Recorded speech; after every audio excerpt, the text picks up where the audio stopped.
we talked about a spiritual battle going on. You've already been talking about it. We've Yeah. already been talking about it. But give us, like, for somebody who's a little bit lost right now, give us 1,000-foot flyover of this spiritual battle Yeah. that we face. Yeah. It's such a good question. People wonder, how do I know if it's a spiritual battle? Here's how you know. Is it a battle? Then it's a spiritual battle. True. Because Ephesians says this, we war not against flesh and blood, but against powers and principalities and powers of the air, against spiritual wickedness in high places, right? Most believers think about that verse like this. They read it how it reads, but they think about it like this. Most of the time, we war not against flesh and blood. That's how they think.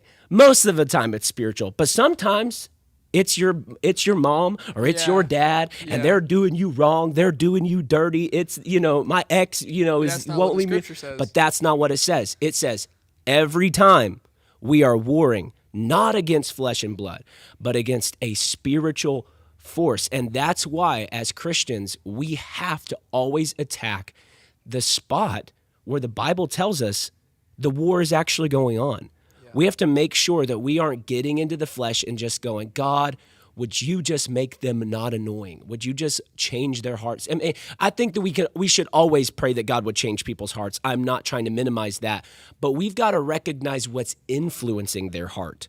We've got to say, God, would you silence the voice of the accuser? Would you silence the voice of the liar? The Bible calls the devil the father of lies. That lying is his native tongue, right? Yeah. And so we've got to attack on that turf, because I think when we don't, we're missing it. You just said something, and this is a little bit of a side tangent. No, go but for I it. want you to correct me if I'm wrong in this No, you're statement. good. You just said pray for them not to be annoying, right? And obviously that's like you're praying for people, like calling out sin in people, right? I hear the people saying, oh, like you're calling out the speck in your brother's eye, but what about the log in your own? And every time I hear somebody say that they kind of misquote it. When I hear, like, don't look at the speck in your brother's eye when you have a log in your own eye, means understand your own sin, understand your own walk with God. And then once you are on a firm foundation of walking with the sin in your own life, then you can call out sin. But that doesn't mean there's no calling out sin in the church. That has been one of my biggest frustrations with people who preach that passage. They don't preach the whole thing. I'm just like, I hear it all the time, and I'm like, that's not correct. But then I've also never confirmed it. But you would agree with that. No, I fully agree with it. And because the Bible does say, you're being a hypocrite. You're pointing out the speck in your brother's eye when you have a sequoia protruding from your face. You've got this log in your own eye, and the Bible says this: deal with the log in your own eye. Then you will be able to see clearly to help your brother with the speck in his eye. Yeah. It's not that we're not supposed to mess with specks.